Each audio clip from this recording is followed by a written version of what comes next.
Hey guys, my name is Danielle and this is my application for the Ledbetter Ambassadee program. I really appreciate the opportunity to even be able to do this. It's super awesome and I was way excited. I was texting my sister like, oh my gosh, they told me I could apply for this program, blah, blah, blah.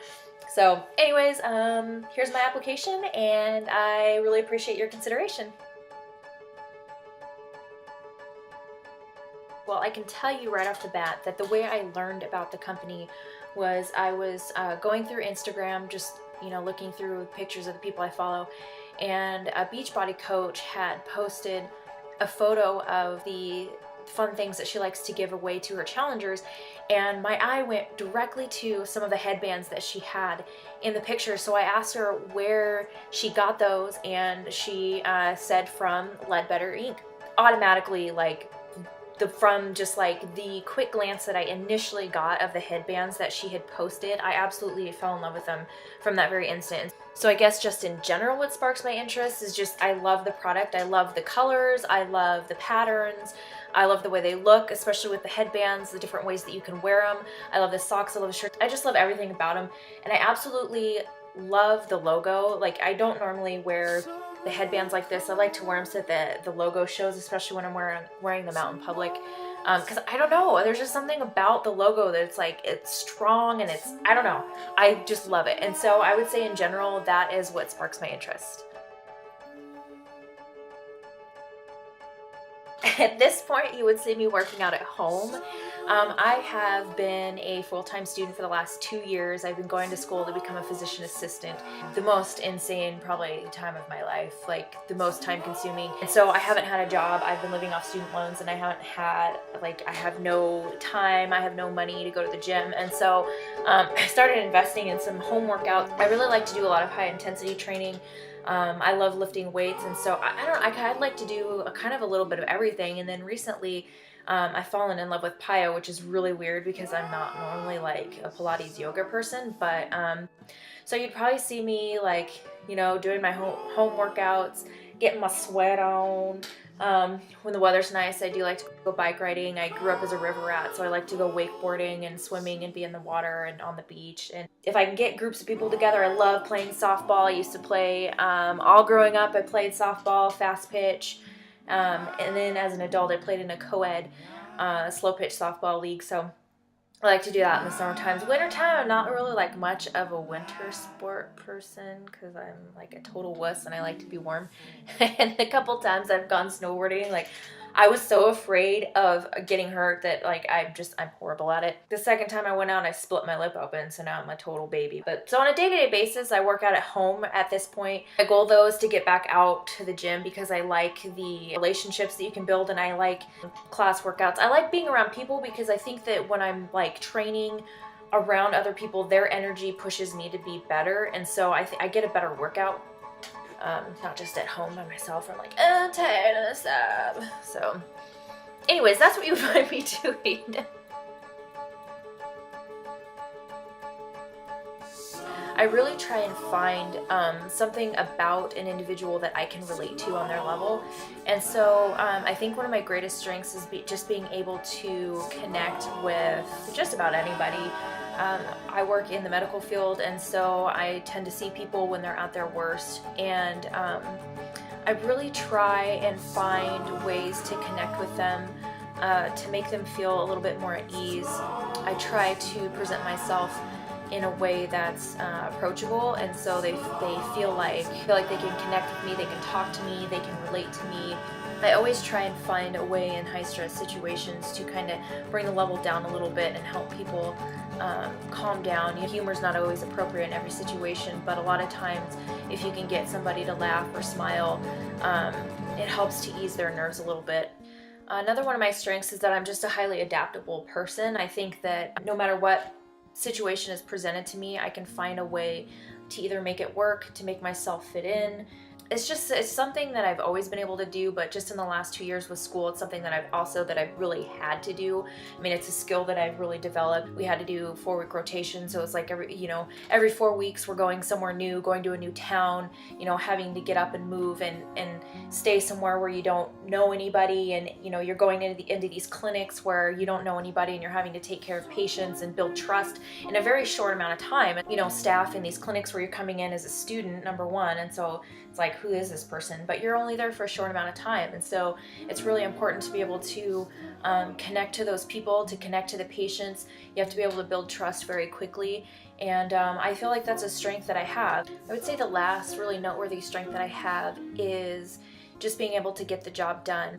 I've been thrown into a lot of situations just within the last couple years that were totally outside of my comfort zone. No matter how much I didn't want to do them, and I would go cry about it behind closed doors, but I would put my head down and I would get the job done. I would find a way to get it done, and I would do it to the best of my ability.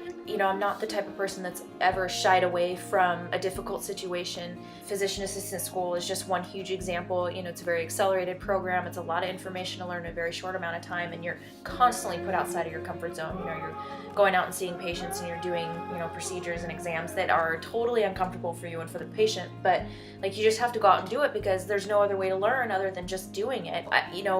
I don't know, maybe that goes along with being highly adaptable, but just putting my head down and going and getting it done.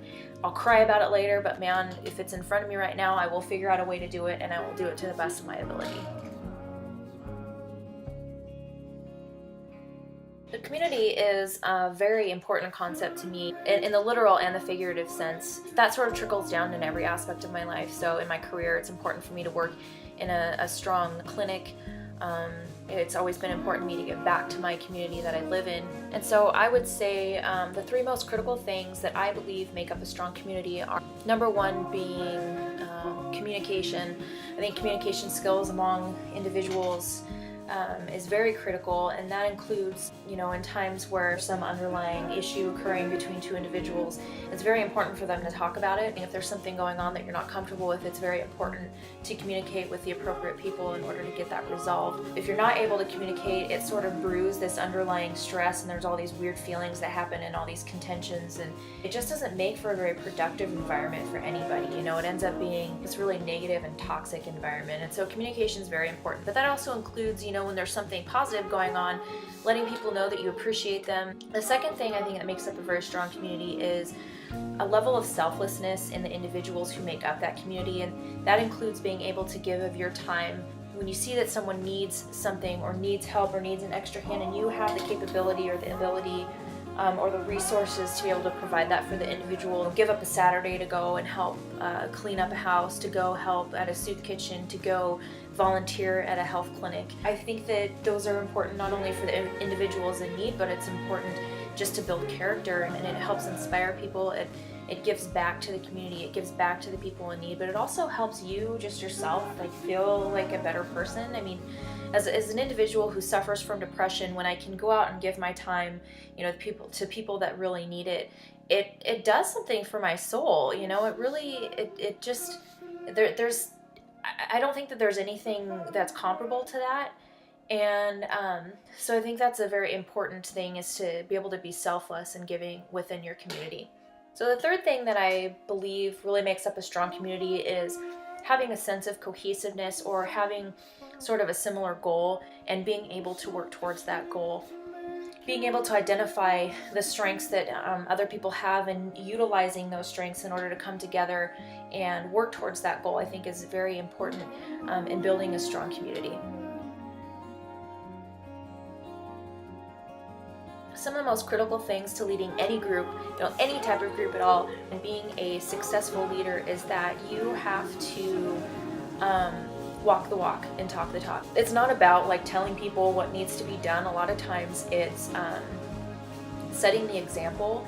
I've learned a lot just in the last couple months of doing this independent fitness and nutrition coaching stuff, that there's a lot of people that are kind of sitting on the sidelines just watching, and they're not necessarily going to say anything, but they're watching you. People are constantly watching, and so it's really important, no matter what, to really set the example and be that type of person that you would want those who you're leading to be.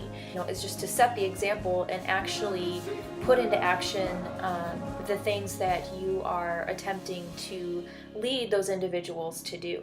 So the second thing, which I feel is a pretty vital behavior to Ledbetter in general, is sort of living this transparent life. And that meaning that not only are you showing people the positives that are going on in your life, but also being realistic about the fact that we're all human. We all make mistakes and we all struggle, and we've all had struggles, but being able to utilize those mistakes and those struggles in a way that can help and inspire other people out of, their darkness and out of their dark space. I think that living a transparent life is vital. I think that being a real person is vital. I have a cupcake. I'm going to tell you how to cupcake because I love cupcakes. I'm not going to sit here and pretend like I'm 100% perfect individual. And to set those standards and to make people think that that is the standard automatically sets them up for failure. I can't live up to that. If I were trying to look up to a leader who led this absolutely perfect life, I would give up like in 2 seconds because there's no way I can live up to that. So the third thing is that I would want to focus on positivity, and finding the good in every situation. Though we all do struggle and we all do make mistakes and we've all been through this dark time, I'd want to lead the group and the team in focusing on the positive aspects of every situation. As horrible as everything can seem at times, especially when you're in it, there's always a lesson that can be learned from it, and I do truly believe that.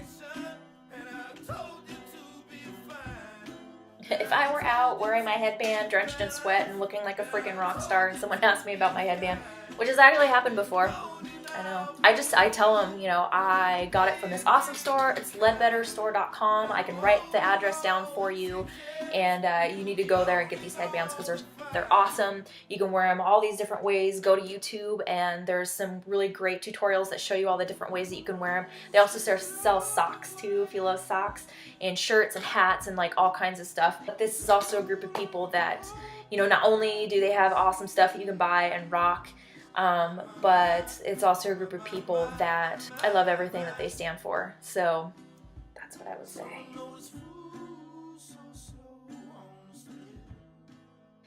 I do not have any formal sales or advertising experience other than what I've learned in the last couple months being an independent nutrition and fitness coach online.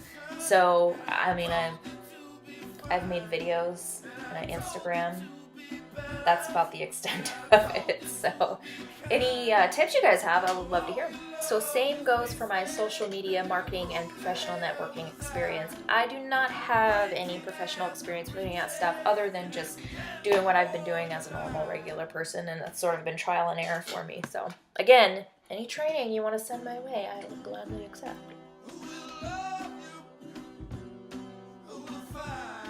Oh my gosh, if you were to meet me or hang out with me or be a fly on my wall right now, you would be bored out of your mind because I'm studying for my board examinations, and so all I do is hang out and study right now. But I currently live in Spokane, Washington, which is right on the northern eastern border of Washington State.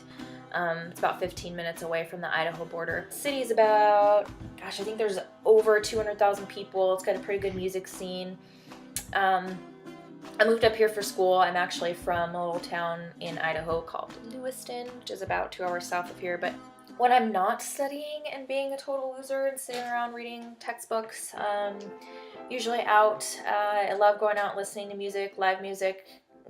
It's good for my soul. Hopefully in the very near future, I will be signing a contract for my new job as a physician assistant in a general and bariatric surgeon's office in downtown Spokane. And I will be their first physician assistant on staff. So hopefully in the very near future, if you were to come and hang out with me, you would be in clinic seeing patients, you would be down in the emergency department seeing patients for the surgeons, and you would be in the operating room, just elbow deep in guts and glory. I love it. So, fingers crossed for me. All right, I think I got through all of the questions, and hopefully I don't sound like too much of a babbling dork. I just thought this would be a much, maybe, hopefully, more interesting application rather than just having to read through my responses. Anyways, I really appreciate everything you guys stand for. Even if I'm not chosen to be an ambassadee, I will always wear your products. I will always endorse them because I truly believe and value what Ledbetter stands for, and just being an ambassadee and having that title would be like the icing on the cake. I already own 5 headbands. I've bought several more though that I've given away to challengers, and I bought a couple for my sister as well, and I love the way they look. I love rocking them. They're functional. That's the other thing. Not only are they super cute, but they're functional because I have like that insanely large nugget that like the headbands like to do the little, you know, they're gradually like sneaking up and then they just kind of pop off, and it's really not, it's not okay. But these totally stay in place. They're functional. They keep the sweat out of my eyes, and they're super cute on top of it, and they have an awesome logo. So anyways, I really appreciate this opportunity from you guys. It's super awesome. Everything you're doing is great. Everything you stand for is fabulous. So thank you.